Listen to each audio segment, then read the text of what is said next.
Nesta semana nós vamos ter um encontro, chamamos a festa.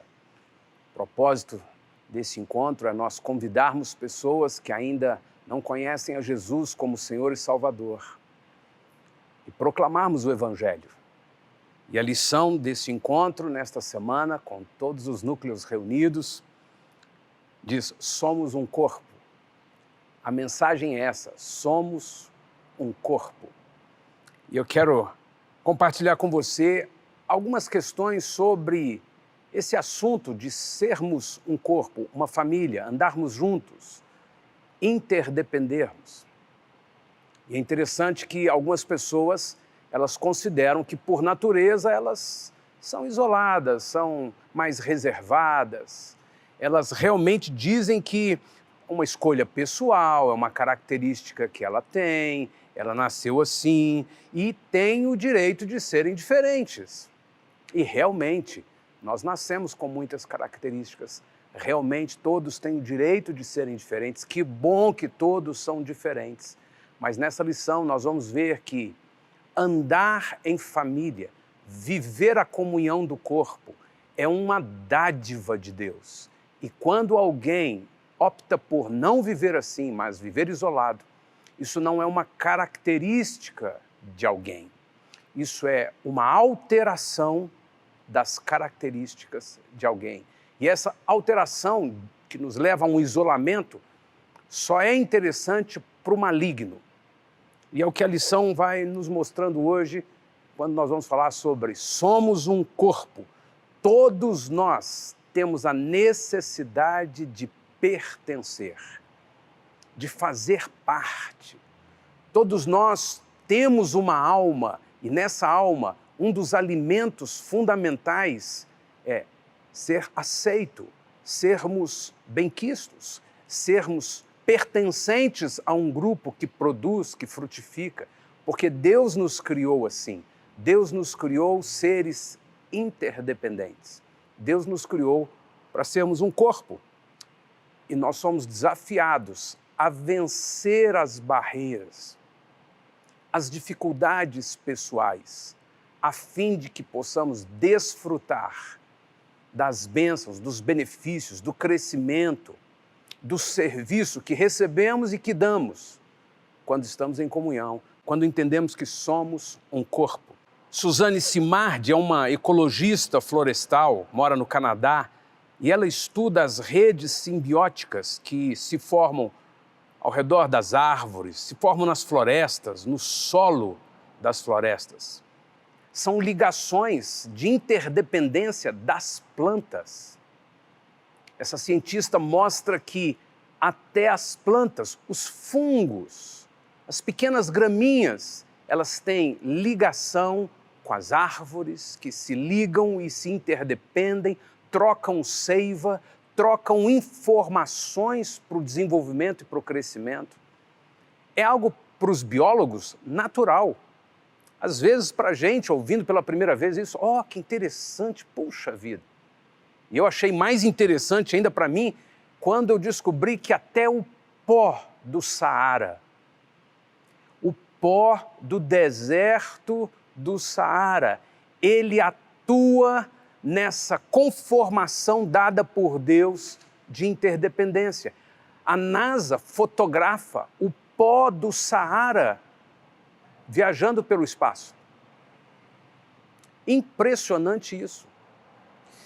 A NASA fotografa o pó do Saara em inúmeros lugares do país, ou do Brasil, ou do mundo, lá na Amazônia. Eles encontram na folha das árvores pó do deserto do Saara. E mais do que isso, eles passaram a estudar qual a influência desses elementos, desses nutrientes que transitam pelo ar, pela seiva, pelas florestas, no bico dos passarinhos, pelos rios, pela água. O mundo é uma constante troca de elementos e essa troca produz vida. A vida é movimento. Quando para, já não tem vida mais. Quando nós reparamos alguma coisa, pode ser um carro, e você deixa ele imóvel e aquilo, o tempo vai passando, daí a pouco ele vai se deteriorando. Assim é uma pessoa, assim são os elementos da natureza. Nós fomos criados por Deus para viver em interdependência, gerando movimentos, fluxo, troca. Por isso, a palavra do Senhor nos diz que nós pertencemos a um corpo. Não é um corpo físico, porque Jesus não é um ser físico mais. É um corpo espiritual, é um corpo simbólico, é um corpo acima dessas dimensões físicas e ainda assim com interdependência. Por isso eu e você trocamos elementos, nós trocamos informação, nós trocamos sorriso, nós trocamos palavras, nós trocamos oração, nós trocamos elementos que nutrem a vida um do outro. E quando nós entendemos que isso nos faz um corpo e que se afastar disso gera morte, nós começamos a caminhar mais próximos uns dos outros. Na interdependência, nós fazemos parte de redes.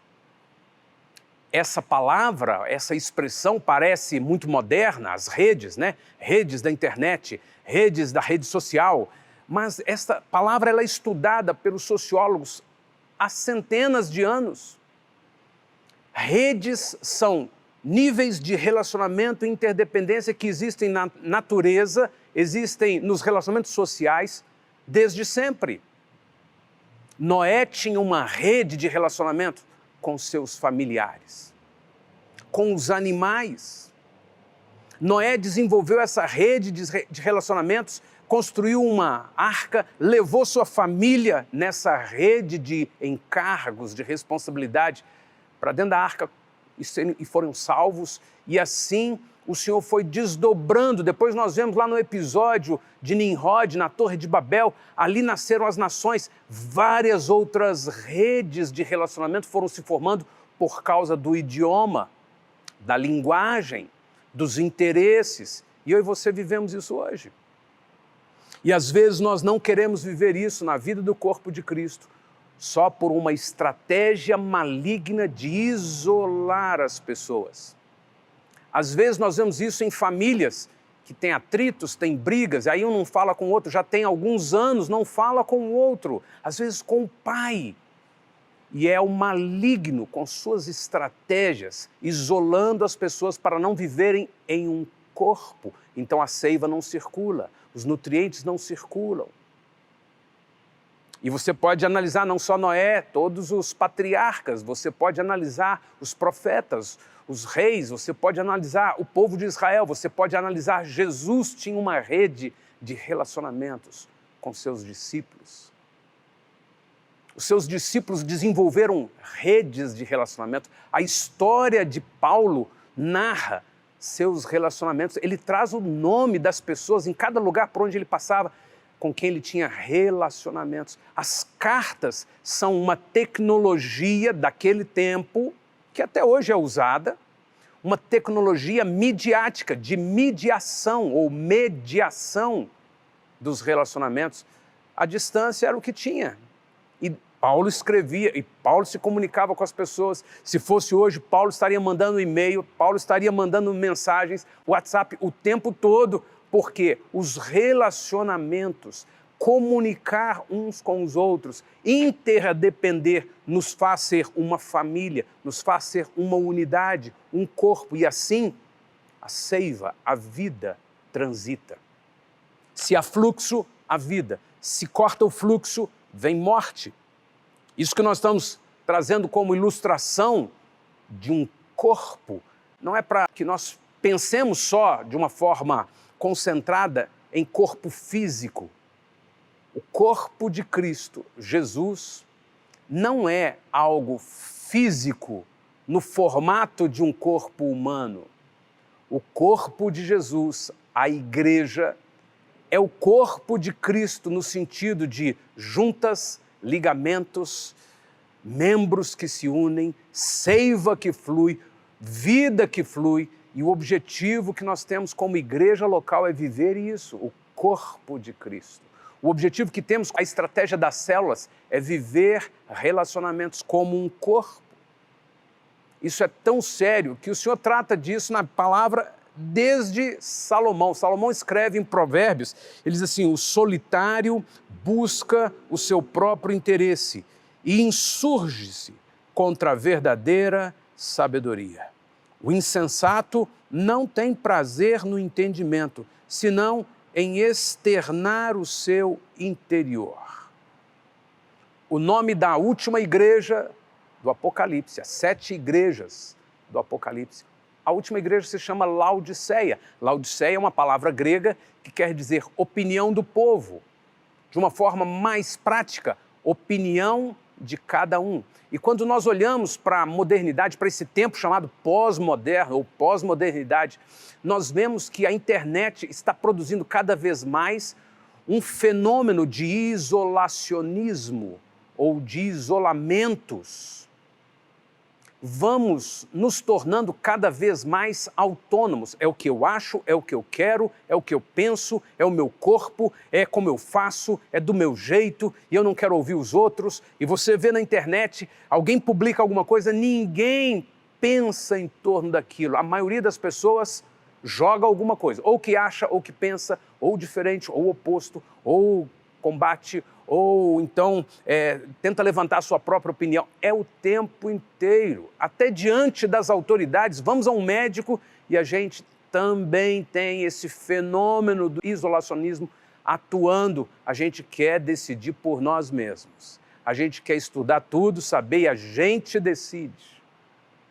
E nesse tempo de pandemia, se você parar para prestar atenção, um número grande de pessoas já está debaixo de uma opressão e se isolou e não quer saber de encontrar ninguém, não quer saber de conversar com ninguém, não quer saber de relacionamentos mais, é só em casa, é só por si mesmo e se nutrindo só do que está na internet o tempo todo e de vez em quando até uma coisinha da Bíblia, mas tem que estar ali sozinho e não percebemos que estamos exacerbando, estamos maximizando, estamos deixando de uma forma extrema esse contexto de isolamento. Isso vai contra a ideia, o princípio, a ministração da palavra de que somos um corpo, dependemos uns dos outros. Aqui já é o suficiente nessa lição para eu e você ponderarmos. O que eu vou fazer? Eu vou só ouvir a lição e continuar do mesmo jeito? Eu vou só ouvir sobre isso e não estou nem aí? Ou eu vou tomar atitudes para que eu realmente viva como membro de um corpo, interagindo, recebendo fluxo e transferindo fluxo, recebendo seiva, vida e transferindo vida? Ou eu vou ser rede só quando me interessa em publicar as coisinhas legais, e às vezes até fake news, que outros publicaram? Não, eu quero ser corpo. Paulo escreve em 1 Coríntios, e ele diz assim, no capítulo 12, contudo, Deus coordenou o corpo, concedendo muito mais honra àquilo que menos tinha, para que não haja divisão no corpo. Pelo contrário, cooperem os membros com igual cuidado, em favor uns dos outros. De maneira que, se um membro sofre, todos sofrem com ele. E se um deles é honrado, com ele todos se regozijam. Ora, vós sois corpo de Cristo e individualmente membros desse corpo. Paulo traz, biblicamente, inspirado pelo Senhor, um ensino, uma doutrina fundamental da nossa vida como membros do corpo de Cristo, como filhos de Deus, vivendo essa realidade de interdependência. Nós somos um corpo. E se você tira um pedaço do corpo, ele instantaneamente começa a apodrecer. Precisamos estar unidos, ligados, conectados, juntas e ligamentos, em amor, em interdependência. Quando João escreve o Apocalipse e Deus revela a ele, e ele deixa escrito sobre Laodiceia, cada um a sua própria opinião, não é um corpo. Pode ser um saco de membros, todos desligados, todos amontoados, mas ninguém interligado.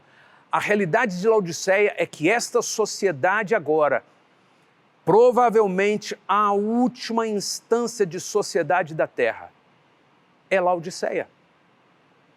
Cada um na sua opinião, cada um com o que ele mesmo quer, cada um com o que deseja, a forma que pensa, isolado e autônomo e o rei de si mesmo.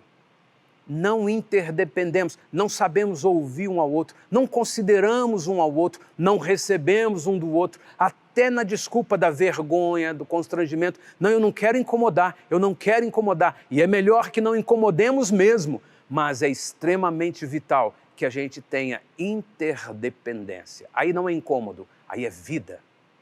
E essa lição vai nos incomodando, vai mexendo comigo e com você, para nos tirar do sofá, da poltrona, da cama, de debaixo da coberta, de dentro do quarto escuro e tomar uma posição nesse tempo do fim, nesse tempo que vai se aproximando a volta de Cristo, o governo do anticristo, e eu e você precisamos estar firmados na rocha. Não apenas ouvir a palavra, mas viver a palavra. Não apenas ouvir que somos o corpo de Cristo, mas viver como o corpo de Cristo. E assim caminharmos juntos, em unidade, com todas as limitações que a pandemia nos impõe, mas usando todos os recursos possíveis, cuidando da forma que é necessário cuidar e tendo os nossos encontros, tendo as nossas vidas interligadas em amor, em serviço. E eu queria compartilhar com você duas coisas. Primeiro, as causas do isolamento. Segundo, motivos para se reunir e unir. E eu não esgoto o assunto, eu não fiz um estudo assim sistemático das causas do isolamento, mas eu quero trazer 5 pontos que você vai identificar como causas. Se esses elementos não fazem parte da sua vida, então você está em comunhão. Mas se esses elementos fazem parte da sua vida, você pode colocar uma lente fina e entender: eu estou aos poucos me isolando e eu serei alvo fácil do maligno, e eu vou perdendo vida, e eu vou minguando, e eu deixo de dar o que eu tenho para dar, eu deixo de ser quem eu sou, eu deixo de receber o que eu tenho para receber, eu deixo de ver meus irmãos como eles são. 5 causas do isolamento. Primeiro, complexos. Se você é uma pessoa que prefere estar sempre isolado, pode ser que complexo seja uma causa muito evidente para você. Segunda causa, medo. Se você é uma pessoa que sempre prefere estar mais isolado, eu não quero sair, eu não quero ir, não vou, é possível que você esteja sendo dominado pelo medo. Terceiro, egoísmo. Se você não quer repartir, se você não quer ir, não quer estar presente, não conversa, não fala, não abre, não mostra, não divide, não serve, não sorri, não ajuda, você não interage, você pode estar debaixo de um dardo do inimigo, uma ação maligna na carne pecaminosa de egoísmo. É você. E comigo também. Quarto, orgulho. O orgulho já me fez inúmeras vezes preferir ficar na minha. Eu sou muito orgulhoso, então eu não quero me expor, eu não quero que vejam, eu não quero que saibam, eu não quero que ponham a mão, não quero que deem opinião. Então eu fico na minha, eu fico lá. Nossa natureza pecaminosa, ela é terrível. Ela precisa ir para a cruz. E nós precisamos nos render diante da cruz do Senhor, do altar do Senhor, e sermos uma nova criatura cheias do Espírito Santo. Quinta causa de isolamento, ignorância. A ignorância no sentido de que, primeiro, eu não estou vendo isso. Estou ignorante acerca desses fenômenos. Então eu acho que é normal, é a minha natureza, eu sou assim mesmo, acabou, nasci assim, vou morrer assim. É ignorância. Às vezes nunca ouviu uma palavra como essa. E vai identificando, eu sou uma pessoa que eu tenho até umas desculpas, porque eu tenho uma enfermidade, porque eu tenho um probleminha aqui, porque eu tenho uma... E vai se apoiando nessas desculpas e não percebe que a vida está indo embora e você está perdendo os amigos, você até acha ruim porque ninguém te ligou, mas você não liga, você não se relaciona, você não busca, você não está presente, não pertence, você se isolou. Então você pode, pela ignorância do que está acontecendo, permitir o isolamento. Mas a ignorância também ela vai funcionar de outra forma. É possível que eu prefira ficar isolado porque eu não sei o assunto. A ignorância de determinados assuntos, de determinadas habilidades, a ignorância sobre o contexto pode ser que me deixe constrangido, complexado, e eu prefiro me isolar. Às vezes você até está no auditório, mas nunca fala, nunca ora. Você está na família, você até faz um esforço e vai, mas você nunca atua, você nunca sorri, você não conversa, você não interage, você não é corpo, porque não sabe dos assuntos, tem vergonha de abrir a boca e não falar, e falar besteira, ou então, eu não entendo dessas coisas, então eu prefiro nem estar aqui. E eu quero dizer a você, complexos, medos, egoísmo, orgulho, ignorância, qualquer uma dessas coisas, em qualquer um dos seus estados, podem ser vencidos pelo poder do nome de Jesus Cristo. Se eu e você nascemos de novo, somos uma nova criatura, se o Espírito Santo habita em nós, os seus frutos estão em nós, seu poder, seus dons estão em nós, então uma questão de fé, e o justo vive pela fé, você se levantar e mostrar quem você é em Deus, a sua identidade, a graça do Espírito Santo dentro de você, e você interagir, e você receber, e você dar, e você ser corpo. Motivos para nos reunirmos e nos unirmos. E se você é membro do corpo de Cristo, pode crescer na fé e frutificar com ousadia e leveza. Primeiro motivo, nossa identidade em Cristo. Quem você é em Cristo. Se não sabe, pode ser que você não seja nada em Cristo ainda, não nasceu de novo. Mas se você nasceu de novo, você precisa conhecer sua identidade em Cristo e vivê-la. E não viver a identidade que o inimigo quer todos os dias soprar sobre você, de que não tem valor, de que você não sabe, você não pode, vão achar isso, vão pensar isso. Não, sua identidade em Cristo te dá razão para você pertencer. Segundo motivo para nos reunirmos e nos unirmos, senso de missão. Se você trabalha numa empresa, e o chefe pergunta, quem é que senta nessa mesa aqui? Quem é que é responsável por esse setor? Você vai, sou eu, senhor. Pode ser que você faça isso morrendo de medo de estar sendo cobrado, julgado, ter feito alguma coisa errada, mas o seu senso de missão diz, sou eu que fico aqui nessa mesa, sou eu que faço isso. E se eu tenho convicção da minha identidade, eu não tenho medo, tenho receio. Aí eu fico calado. Quem foi que fez isso? Ninguém fala nada, porque, eu estou com medo de... Quem foi que fez isso? Aí fico calado, falo assim, fui eu. Foi você que fez isso? Fui eu, desculpa. Não, eu quero te saber, porque eu quero elogiar. Foi tão bem feito. Ai, que bom, eu estava com medo, achei que tinha feito coisa errada. Quem não tem convicção da sua identidade está sempre frouxo, está sempre inseguro, está sempre inconstante, mas se você nasceu de novo, se você pertence a Jesus Cristo, se você pertence ao corpo, você tem convicção da sua identidade. Se você foge de pertencer, você perde na identidade, está sempre inseguro. E se você e eu temos convicção da identidade, nós temos senso de missão. Sou eu. Eu posso. Eu fiz. Onde errei? Eu conserto.